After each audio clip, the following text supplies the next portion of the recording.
ऊंचा, नाम यीशु का ऊंचा, नाम यीशु, नाम यीशु का ऊंचा, नाम यीशु का ऊंचा, नाम यीशु का ऊंचा, नाम यीशु, नाम यीशु का ऊंचा, नाम यीशु का ऊंचा,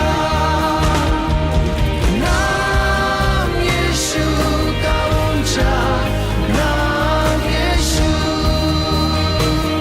तेरे नाम में है चंगाई, तेरे नाम में है रिहाई, तेरे नाम में है भलाई, यीशुआ।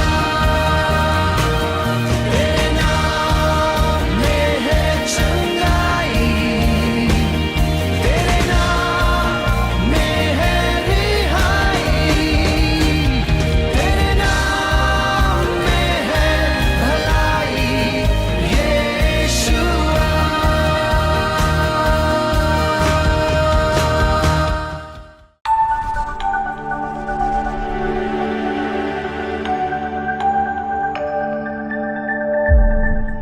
Welcome, dear friends, to this wonderful program, Word of Life. प्रिय मित्रों, आप सबका स्वागत है इस सुंदर कार्यक्रम में जिसका नाम है जीवन के वचन। Esteemed viewers are listening to the words of God. और मेरे प्रिय दर्शकों जो परमेश्वर के इस जीवित वचन को सुन रहे हैं, And words of God is more powerful than any of the words of human beings. और मनुष्य के शब्दों से बढ़कर परमेश्वर के जो वचन है वो बहुत ही शक्तिशाली है। Heaven and the earth may pass away, but not God's word. आकाश और पृथ्वी टल जाएगी लेकिन परमेश्वर के वचन कभी नहीं टलेंगे। And so, therefore, with this introduction, let's move on to the study number 7. और इसी भाग के साथ हम आगे बढ़ेंगे जो हमारा 7वां पाठ है। So, episode number 7. 7वां पाठ। And in this, we are going to study something about the mercy of God. और इस भाग में हम परमेश्वर की दया के विषय में सीखने जा रहे हैं। The mercy of God is another very, very important subject that we need to study. और परमेश्वर की दया एक ऐसा और एक महत्वपूर्ण विषय है जिसको हमें सीखना है। And so therefore, the mercy of God or the mercy of the Lord is something that is everlasting. और इसीलिए जो परमेश्वर की दया एक ऐसी चीज है जो अनंत काल तक रहती है या सर्वदा बनी रहती है। Ready to study? आप सीखने के लिए तैयार हो? The mercy of God. परमेश्वर की दया। What is the mercy of God? परमेश्वर की दया क्या है? You know, there is a well-known story in the Gospel of Luke. और लूका रचित सुसमाचार में एक बहुत ही अच्छी कहानी को हम देखते हैं। And in chapter 10 of Luke's Gospel and verse 37, लूका रचित सुसमाचार उसके 10वें अध्याय में हम उसके विषय में पढ़ते हैं। there was one man who was traveling. एक व्यक्ति था जो यात्रा कर रहा था And he was attacked by a thief. और कुछ डाकुओं ने उस पर हमला कर दिया। So he was fallen there. तो वहां पर वो गिर गया था। Somebody who was a priest came and saw that man. एक जो प्रीस्ट है वहां से गुजर रहा था, उसने उस व्यक्ति को देखा। And he went away because he has to go to the temple perhaps. क्योंकि वो सिर्फ उसने देखा, वो धर्म गुरु था तो उसको मंदिर में जाना था तो वहां से निकल गया। Another person who was working in the temple also came, saw, and went away hurriedly because he has to keep up the time. और एक व्यक्ति वहां से गुजर रहा था, वो भी किसी मंदिर से जुड़ा हुआ था और वो भी देखकर चला गया था क्योंकि उसको समय पर पहुंचना था। Thirdly, और आखिरी में तीसरे व्यक्ति, another person came. और एक व्यक्ति वहां पर आया है। He was so merciful to see him. और वो व्यक्ति ने जब इस अधमरे व्यक्ति को देखा तो दया से भर गया। He took him, उसने उसे उठाया, put him in the hospital, उसको अस्पताल में रखा and he said, "Okay, I will pay whatever the expenditure is, और इसके लिए जो भी खर्चा है वो मैं दूंगा, but I have to travel now. लेकिन मुझे आगे यात्रा भी करनी है I will come back again. और मैं दोबारा लौट कर आऊंगा। There is some more bills. यदि और कुछ बिल है I will pay." तो उसको मैं चुकता करूंगा। What is that? ये क्या है? He was having mercy. वो दया दिखा रहा था। So that is something that we are going to study together, the mercy of God. और यही बात को हम एक साथ सीखने जा रहे हैं, परमेश्वर की दया। In this story, I said it is because of his physical wounds that he had. और इस कहानी में मैंने कहा कि उसको शारीरिक घाव हो गए थे। Friends, we may not all have these physical wounds. मित्रों, हम में से सभी के पास ये शारीरिक घाव नहीं होंगे। We all may not be attacked by the thief. हमारे ऊपर चोरों ने आक्रमण नहीं किया होगा। But there is another thief called the devil. और एक ऐसा चोर है जिसको हम शैतान कहते हैं। And that thief attacks us in a spiritual way in the form of sin and bad habits, and then we get wounds. और वो जो चोर है वो हमको आत्मिक रूप से घायल करता है, पाप के द्वारा और गलत आदतों के द्वारा, और हमें चोट पहुंचती है। And so when we are wounded by many sins, और जब हम कई पापों के द्वारा घायल हो जाते हैं, people may not come close to us, they may bypass us. और लोग हमारे नजदीक आना पसंद नहीं करेंगे, हमसे वो दूर चले जाएंगे। But God comes to us लेकिन परमेश्वर हमारे पास आता है and He takes mercy on us. और वो हम पर दया दिखाता है। That's what we are going to see. और इसी बात को हम देखने जा रहे हैं। So let me present before you facts about the mercy of God. और परमेश्वर की दया के बारे में उसकी जो वास्तविकताएं हैं उसको मैं प्रदर्शित करना चाहता हूँ। Facts about God's mercy. परमेश्वर के दया के विषय में उसकी वास्तविकताएं। So get ready to study about the facts about God's mercies. परमेश्वर की दया की वास्तविकताएं सीखने के लिए हम सब तैयार हो जाएं। And first of all, we see that the mercies of God are from long time. सर्वप्रथम इस बात को हम देखते हैं कि परमेश्वर की दया जो है वो काफी लंबे समय से है। So the facts about God is not something which is recent. और परमेश्वर की दया की वास्तविकताएं ये ऐसी चीज नहीं है जो हाल ही में हुई है। And therefore get ready to study about the facts about the mercies of God. इसलिए परमेश्वर की दया के वास्तविकताएं के बारे में सीखने के लिए आप तैयार हो जाइए। First of all, in the book of Psalms, सर्वप्रथम भजन संहिता की पुस्तक में chapter 25. उसके 25वें अध्याय में, So mercies of God from old means ancient.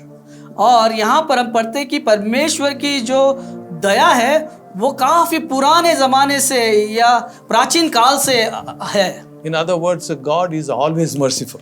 इन दूसरे शब्दों में देखा जाए तो परमेश्वर हमेशा ही दयालु है। So that's what we see in the book of Psalms. और यही बात को हम जबूर में या भजन संहिता की किताब में पढ़ते हैं, Chapter 25 and verse 6. उसके 25वें अध्याय और 6ठे वचन में। So I am very comfortable to know that we have a God who is very merciful. तो मुझे इस बात को सोचने में बहुत ही अच्छा लगता है कि हमारे पास एक ऐसा परमेश्वर है जो दयालु है।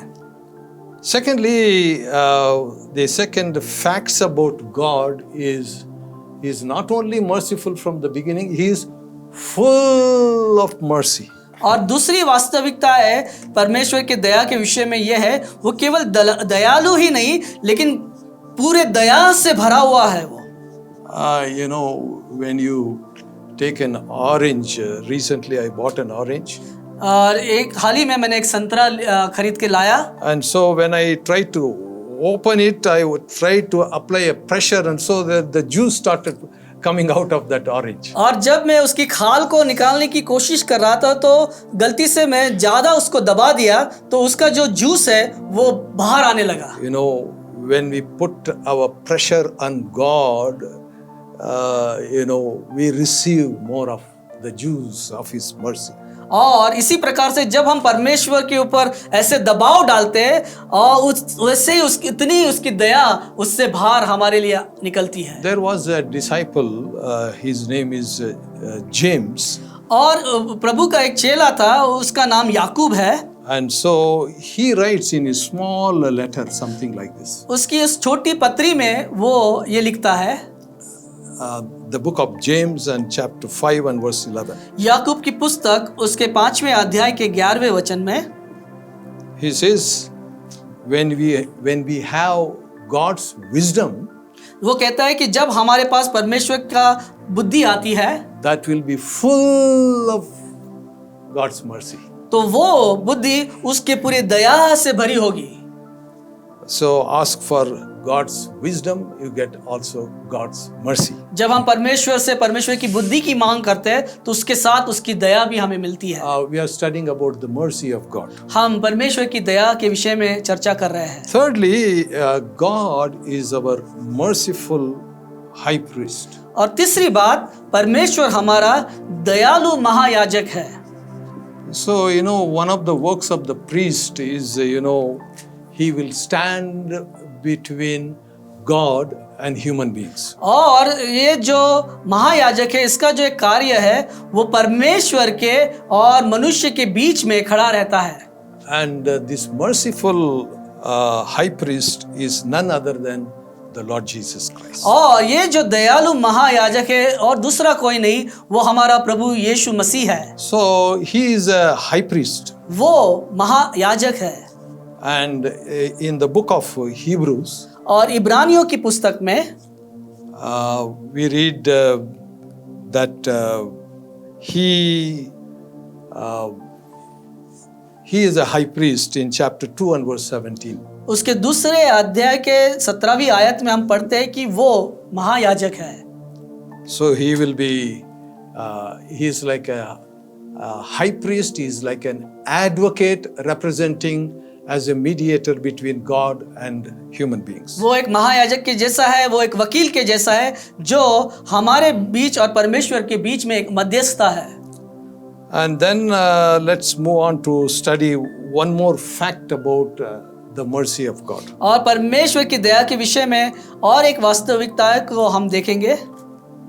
In showing mercy, sometimes we can be little what you call miserly and not so much liberal. और दया दिखाने में कई बार हम बहुतायत से नहीं दिखाते हैं दया, But he delights to show mercy. लेकिन हमारा जो खुदा है वो दया दिखाने में आनंदित होता है। Every time my children ask me some money, और जब कभी भी मेरे बच्चे मुझसे पैसे मांगते हैं, of course both of my daughters are working now. अभी मेरे दोनों बेटियां काम कर रही है, Sometimes they will ask to give some money to go by what you call Ola or some auto, something like that. और कई बार जब कभी भी वो मुझसे पैसे मांगते हैं ऑटो से जाने के लिए या ओला बुक करने के लिए, Sometimes they will ask, give me 100 rupees or 50 rupees. और कई बार वो 100 रुपया या 50 रुपया मांगते हैं। Usually I will give 200, 300, 400, sometimes 500. और अधिकतर मैं उनको उससे ज़्यादा यानी 200, 300, 400 कभी कभी 500 रुपये भी दे देता हूँ। So the book of Micah, Mika की जो पुस्तक है, and there the prophet says something like this. वहाँ पर नबी ऐसे कहते हैं, chapter 7 and verse 18. उसके 7वें अध्याय के 18वें वचन में God is delighted and very happy to show mercy to us. वहां पर लिखा है परमेश्वर दया करने में आनंदित होता है। And therefore, friends, do not think that God is not merciful. इसलिए मेरे मित्रों ये मत सोचिए कि परमेश्वर दयालु नहीं है। These are some 5 facts I am presenting about the mercies of God. और ये कुछ 5 परमेश्वर के दया के वास्तविकताएं मैं आपके सामने रख रहा हूँ। Finally, the word of God says that God is great in His mercy. और आखिर में हम ये पढ़ते हैं कि परमेश्वर की दया महान है। He is not having a little bit of mercy, but He is so much with mercy. उसके पास केवल छोटी मात्रा में दया नहीं, लेकिन वो दया का धनी है, वो महान है। So in the book of Psalms, इसलिए भजन संहिता की पुस्तक में या जबूर की पुस्तक में we read in chapter 69 and verse 16. और 69वें अध्याय के 16वें वचन में हम पढ़ते हैं 69th chapter and verse 16. 69 अध्याय उसका 16 वचन। Great is His mercy. उसकी दया महान है। So we saw His mercies are from the beginning old. और हमने देखा कि उसकी दया प्राचीन काल से है। His mercies are not little bit but full of mercy. हमने देखा उसकी दया थोड़ी सी नहीं, लेकिन वो दया से भरा हुआ है। God is also a merciful high priest. वो परमेश्वर दयालु महायाजक है। In the person of Lord Jesus, He is an high priest. वो मसीह यीशु मसीह के द्वारा वो महायाजक है। And He delights to show mercy. और परमेश्वर दया करने में आनंदित होता है। And His mercies are great. और उसकी दया महान है। Happy to study. ये पढ़ाई करने में आपको खुशी मिली है। God bless you. प्रभु आपको आशीष दे। I would like to say some more thoughts about God's mercies. और परमेश्वर के दया के विषय में मैं और कुछ बातें आपके सामने रखना चाहता हूँ। So I call it as the what you call the significance of God's mercies. और इसे मैं कहना चाहूँगा परमेश्वर की दया का महत्व। So what is the significance of God's mercy? परमेश्वर की दया का महत्व क्या है? That we are going to study. इसके विषय में हम अध्ययन करेंगे। And please write it down if possible. अगर हो सके तो आप इसे लिख कर लीजिए। Since many people have got mobile, you can take a screenshot. आप बहुत सारे लोगों के पास आज मोबाइल उपलब्ध है, तो आप स्क्रीनशॉट ले सकते हो। And afterwards study it, go through it, and any comments, you are welcome to give some comments to us. आप उसको फिर अध्ययन कीजिए, और यदि उसके विषय में आप कोई प्रश्न है या कमेंट्स है तो आप उससे हमें बताएं। So the significance of God's mercy. परमेश्वर के दया का महत्व। These are I thought let me present 5 of those significance. मैंने सोचा कि 5 ऐसे महत्व आपके सामने रखूं। And so may God help you as you start studying this. और परमेश्वर आपको आशीष दे जब आप इसके ऊपर अध्ययन करेंगे। Some time ago somebody asked what is the difference between preaching and teaching. और कुछ समय पहले किसी ने मुझसे पूछा कि प्रचार में और शिक्षा देने में क्या फर्क है। So what is the difference between preaching and teaching? प्रचार करने में और शिक्षा देने में क्या अंतर है? Let me explain. मैं आपको इसके बारे में कुछ बताना चाहता हूँ। Preaching is telling people something. और प्रचार बोले तो कुछ बातों के बारे में लोगों को बताना। Teaching is telling people how to do that something. और सिखाना मतलब वो जो कुछ बातें उसको हम कैसे किस तरीके से कर सकते हैं। So therefore there is something between the significance of preaching and teaching. इसलिए जो प्रचार है और सिखाना है इसका एक अपना महत्व होता है। Ready? क्या आप तैयार हो? please write it down and, if possible, take a screenshot. Please कृपया करके इसे लिखिए, अगर हो सके तो स्क्रीनशॉट भी लीजिए। I am going to present the first one, which is my favorite thought from God's word.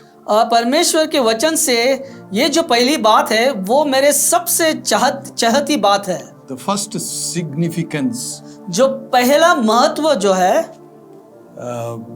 the first significance of mercy is mercy triumphs.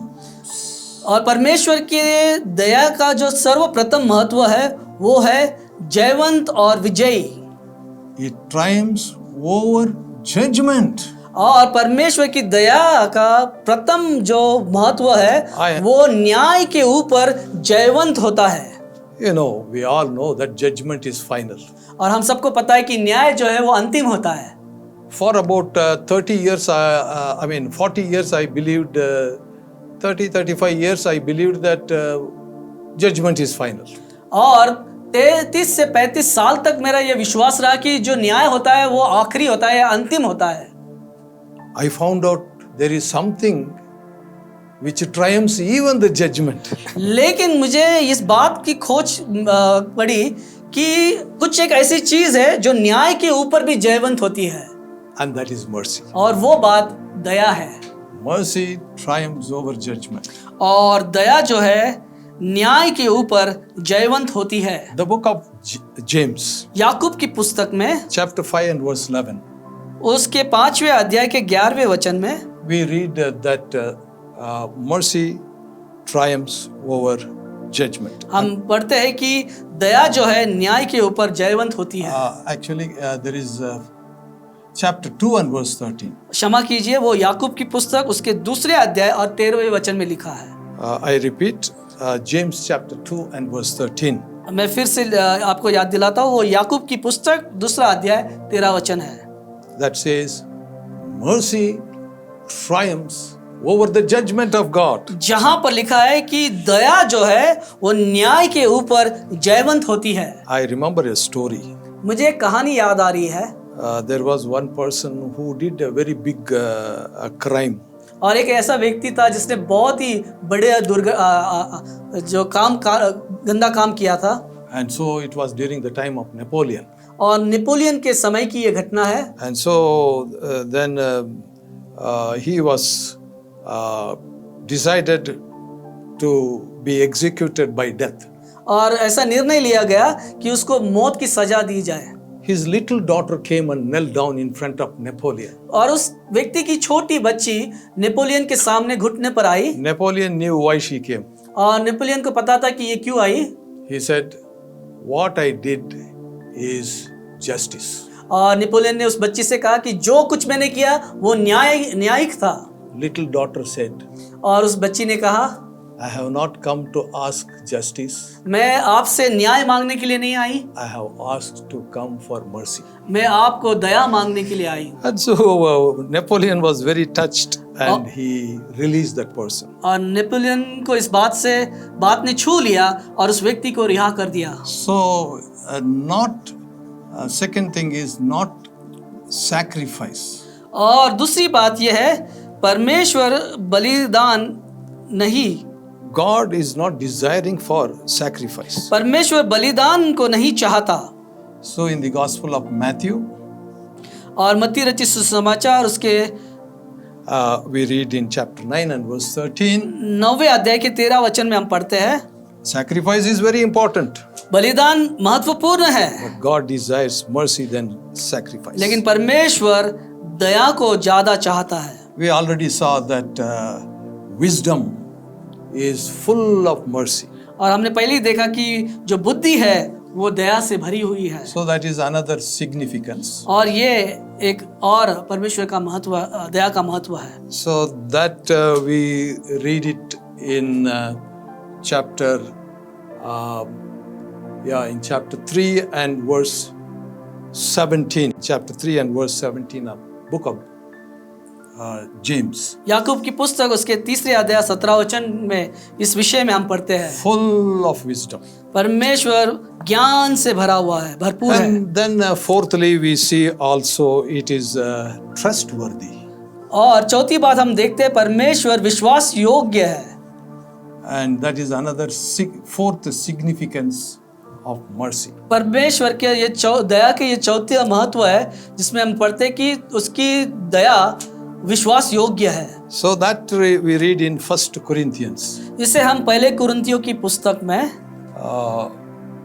There is a godly man called Apostle Paul. He writes in that और अपोस्तल प्रेरित पौल ऐसा लिखते हैं, the book of Corinthians, पहले कुरिन्थियों की पुस्तक chapter 7 and verse 25. उसका 7वां अध्याय और 25वें वचन में He says the significance of mercy is something to do with trustworthiness. और परमेश्वर की दया का जो महत्व है वो विश्वास योग्यता के साथ जुड़ा है। Finally, आखिर में one more thing.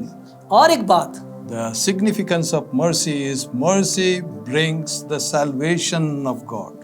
और परमेश्वर की दया हम तक परमेश्वर के उद्धार को लेकर आती है। And so the salvation of God we read in the book of Titus chapter 3 and verse 5. तीतुस की पुस्तक उसका 3 अध्याय और 5वें वचन में हम पढ़ते हैं। So it says यहाँ पे लिखा है, because of God's mercy that we get what you call salvation.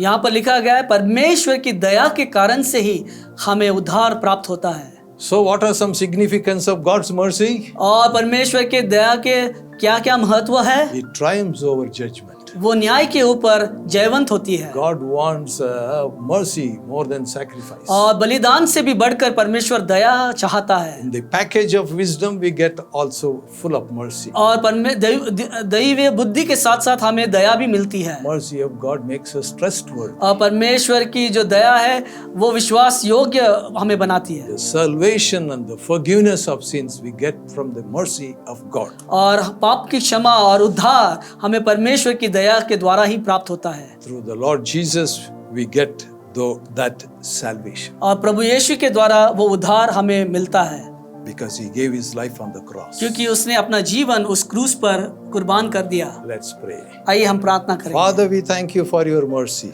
पिता, आपकी दया के लिए हम आपको धन्यवाद करते हैं। Bless the esteemed audience. जो हमारे दर्शक है उन्हें आप आशीषित कीजिए। Thank you for listening to our prayers. हमारी प्रार्थना को सुनने के लिए धन्यवाद। Because we pray with thanksgiving in the name of our Lord Jesus Christ. और ये प्रार्थना हम प्रभु यीशु मसीह के द्वारा धन्यवाद के साथ करते हैं। Amen. आमीन। God bless you. प्रभु आपको आशीष दे, Shalom. आपको शांति मिले।